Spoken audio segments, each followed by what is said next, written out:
आदाब नाजरीन, मैं हूं डॉक्टर शुजात अली कादरी और आप देख रहे हैं मिल्ली डायलॉग। सऊदी अरब, पाकिस्तान और तुर्की का मक्का डिफेंस पैक्ट आखिर किसके खिलाफ है और भारत को इससे क्या फायदा या नुकसान हो सकता है, आज हम इसी पर बात करेंगे। सऊदी अरब, पाकिस्तान और तुर्की के बीच हुआ मक्का जॉइंट डिफेंस एग्रीमेंट इस वक्त इंटरनेशनल पॉलिटिक्स में चर्चा का सबसे बड़ा मुद्दा बना हुआ है। लेकिन सवाल ये है, आखिर ये पैक्ट है क्या? क्या ये ईरान के खिलाफ है या इजराइल इसके निशाने पर है?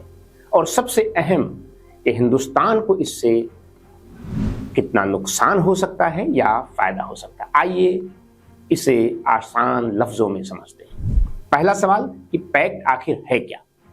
7 अगस्त 2026 को मक्का अल मुकर्रमा में सऊदी अरबिया, पाकिस्तान और तुर्की ने एक ज्वाइंट डिफेंस एग्रीमेंट पर दस्तखत किए। इसकी सबसे अहम बात यह कि अगर तीनों में से किसी एक मुल्क पर अटैक होता है तो उसे तीनों के खिलाफ माना जाएगा, यानी एक पर हमला तो तीनों पर हमला। यह कंसेप्ट कुछ हद तक नेटो के आर्टिकल 5 जैसा दिखाई देता है, लेकिन इसे नेटो जैसा मिलिट्री अलायंस समझना अभी जल्दबाजी हो।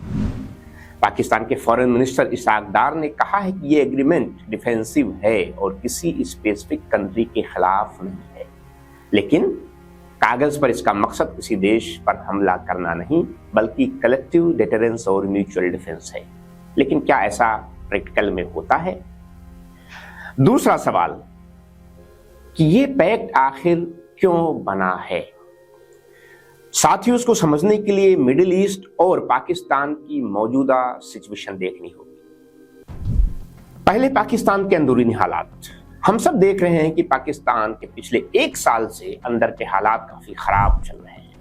इमरान खान के समर्थकों का दबाव एक तरफ है तो दूसरी तरफ पाकिस्तान के कब्जे वाले कश्मीर में लगातार एहतजाज चल रहे हैं और अब तक करीब 150 के करीब लोगों की पाक आर्मी के द्वारा मौत हो चुकी है। तीसरा फैक्टर पाकिस्तान के मजहबी पॉलिटिकल पार्टी और उनके लीडर मौलाना फजलुर रहमान का भी सरकार के खिलाफ लगातार बयानबाजी करना और प्रेशर बनाना है। जाहिर सी बात है, पाकिस्तान को इन सब से ध्यान हटाने के लिए कोई एक ऐसा अमल चाहिए जिससे वो पाकिस्तानी अवाम को दिखा सके कि देखिए साहब, पाकिस्तान ग्लोबल लेवल पे किस तरह से चमक रहा है, उसकी कितनी शाख बढ़ रही है, वगैरह वगैरह। जबकि हकीकत यह है कि जो पाक फौज अपने ही घर में अपने शहरियों पे, वो भी मुस्लिम, चाहे बलूची हों या कश्मीरी हों, उन पे तो जुल्म करके उनको मार रही है और दूसरे मुल्कों में जाकर वहां के अवाम को प्रोटेक्ट करने की बात कर रही है। दरअसल हम सब जानते हैं कि पाकिस्तान की फौज का हमेशा से इस्तेमाल वहां के जनरल पैसों के लिए करते आए हैं। जहां से पैसा मिला वहां फौज भेजने के लिए राजी हो जाते हैं। यमन में हम देख चुके हैं कि किस तरीके से पहले के आर्मी चीफ राहिल शरीफ के नेतृत्व में ऐसा हो चुका है। और हाँ, जनरल जियाउल हक ने 1970 में, जिसको ब्लैक सितंबर कहा जाता है, PLO यानी फलस्तीनियों के खिलाफ टैंक, आर्टिलरी, मोटार्स का इस्तेमाल किया था और करीब 4000 के आसपास फलस्तीनियों को शहीद किया था। हालांकि हम सब जानते हैं इसी तरह का पैक्ट पहले सऊदी अरब और पाकिस्तान के बीच में हो चुका, लेकिन उसका क्या हुआ? जब ईरान ने बार बार सऊदी अरब के अंदर हमला किया तो क्या पाकिस्तान उसको बचाने आया? नहीं। इसलिए इस पैक्ट से कुछ खास हासिल होगा ऐसा अभी लगता तो नहीं है। दूसरी बात कि पिछले कुछ समय में गल्फ कंट्रीज को ऐसा एहसास हुआ है कि उसकी सिक्योरिटी पूरी तरह किसी बाहरी शक्ति की गारंटी पर निर्भर नहीं रह सकती। सऊदी अरब के पास पैसा और स्ट्रेटेजिक लोकेशन है, तुर्की के पास एक बड़ी कन्वेंशनल मिलिट्री है, डिफेंस इंडस्ट्री है और नाटो का एक्सपीरियंस है, और पाकिस्तान के पास एक बड़ी मिलिट्री और न्यूक्लियर डिटरेंस कैपेबिलिटी है। तीनों की ताकतें एक दूसरे को कंप्लीमेंट करती हैं। इसलिए ये एक मिलिट्री एग्रीमेंट नहीं बल्कि रीजनल स्ट्रेटेजिक कोऑपरेशन की तरफ एक कदम है। अब आइए सबसे बड़ा सवाल कि इस पैक्ट के निशाने पर कौन है, ईरान या इजराइल? हालांकि ऑफिशियली पैक्ट ना तो ईरान के खिलाफ ना इजराइल के खिलाफ ऐसा कहा गया है। तुर्की के फॉरेन मिनिस्टर हाकन फिदान ने पहले ही कहा कि इस तरह के रीजनल सिक्योरिटी अरेंजमेंट का मकसद किसी नया कैंप बनाना नहीं, बल्कि रीजनल सॉलिडेरिटी और कलेक्टिव सिक्योरिटी को बढ़ावा होना चाहिए। लेकिन जियोपॉलिटिक्स में सिर्फ ऑफिशियल स्टेटमेंट काफी नहीं होता है, स्ट्रेटेजिक कॉन्टेक्स्ट भी देखना पड़ता है। ईरान के साथ सऊदी अरब के लंबे अरसे तक टेंशंस रहे, खुद तुर्की और ईरान के भी टेंशन रहे। अब आइए यहाँ पे यूएस रिप्रेजेंटेटिव जो विल्सन का एक ट्वीट देखिए।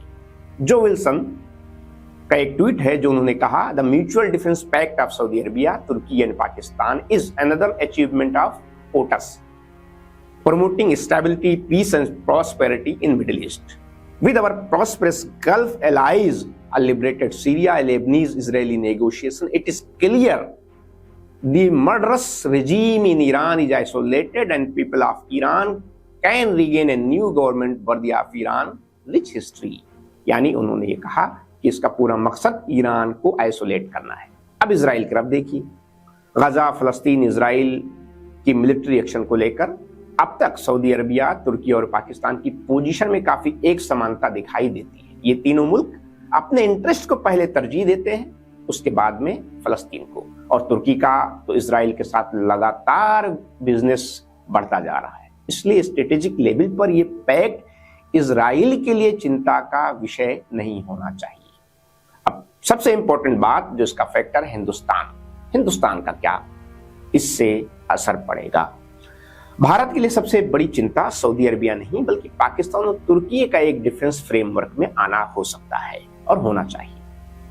पाकिस्तान की स्ट्रेटेजिक पोजीशन मजबूत हो सकती है। भारत और पाकिस्तान के बीच अगर फ्यूचर में कोई मिलिट्री क्राइसिस होता है तो इस्लामाबाद के पास एक डिप्लोमेटिक स्ट्रेटेजिक बैकिंग का अतिरिक्त प्लेटफॉर्म हो सकता है तुर्की की शक्ल में। हालांकि इसका मतलब ये नहीं कि सऊदी अरबिया या तुर्की ऑटोमेटिकली इंडिया के खिलाफ जंग में आ जाएंगे, लेकिन पाकिस्तान के लिए इसका साइकोलॉजिकल और डिप्लोमेटिक एडवांटेज जरूर है। दूसरा, तुर्की की मिलिट्री टेक्नोलॉजी। तुर्की ने पिछले कुछ सालों में ड्रोन, नेवल सिस्टम, मिसाइल और डिफेंस टेक्नोलॉजी के क्षेत्र में अपनी कैपेबिलिटी को काफी बढ़ाया है। पाकिस्तान पहले से ही तुर्की का एक डिफेंस पार्टनर है, अहम डिफेंस पार्टनर है। अगर ये कोऑपरेशन इस फ्रेमवर्क के तहत और बढ़ता है तो पाकिस्तान की डिफेंस कैपेबिलिटी को फायदा मिल सकता है और इंडिया के लिए ये कंसर्न का बाइस बन सकता है। सऊदी अरबिया का भारत के साथ एक अहम रिश्ता है। एक भारत सऊदी अरब एक बहुत बड़े इकोनॉमिक और स्ट्रेटेजिक रिलेशनशिप है दोनों के बीच में। तो रियाद इंडिया को पूरी तरह एलिनिएट नहीं करेगा, उसके हक में भी नहीं है। अच्छा, एक और इंपॉर्टेंट बात यहां पे डिस्कस करते हैं कि वेस्ट एशिया में भारत का स्ट्रेटेजिक बैलेंस। देखिए, हम देखते आए हैं कि भारत पिछले कुछ सालों में Saudi Arabia, UAE, Israel, Iran और तुर्की के साथ, यानी इन सभी के साथ अलग अलग स्तर पर रिलेशन मेंटेन करने की कोशिश की है। भारत की फॉरेन पॉलिसी की बड़ी ताकत यही स्ट्रेटेजिक ऑटोनॉमी है। लेकिन अगर मिडिल ईस्ट में एक नया कंसोलिडेटेड सिक्योरिटी ब्लॉक मजबूत होता है तो न्यू दिल्ली को अपनी डिप्लोमेसी और ज्यादा केयरफुल बैलेंस करनी पड़ेगी, खासकर पाकिस्तान तुर्की एक्सिस के बढ़ते इन्फ्लुएंस को देखते हुए। लेकिन क्या भारत को डरना चाहिए? मेरी राय में भारत को घबराने की जरूरत नहीं है, लेकिन इसे इग्नोर करना भी स्ट्रेटेजिक मिस्टेक होगा। भारत की अपनी military capability, economic strength, global partnership और डिप्लोमेटिक रीच काफी बड़ी है। इंडिया के सऊदी अरेबिया और गल्फ कंट्रीज के साथ में बहुत मजबूत इकोनॉमिक रिलेशन है। इंडिया और तुर्की के रिलेशन में डिसएग्रीमेंट जरूर है, लेकिन तुर्की के साथ भी डिप्लोमेटिक चैनल्स मौजूद हैं। इसलिए भारत के लिए सही स्ट्रेटेजी कन्फ्रंटेशन नहीं बल्कि स्ट्रेटेजिक एंगेजमेंट और डिप्लोमेटिक बैलेंसिंग होनी चाहिए। ओवरऑल हमारा असेसमेंट ये है कि ये जो मक्का डिफेंस पैक्ट हुआ है ये भारत के खिलाफ नहीं है, और ये पैक्ट दरअसल मुझे ऐसा लगता है कि ईरान के ही खिलाफ बना है, और इजराइल को इससे कंसर्न जरूर हो सकता है, लेकिन इजराइल के खिलाफ भी ये अभी तक तो नहीं जा रहा है।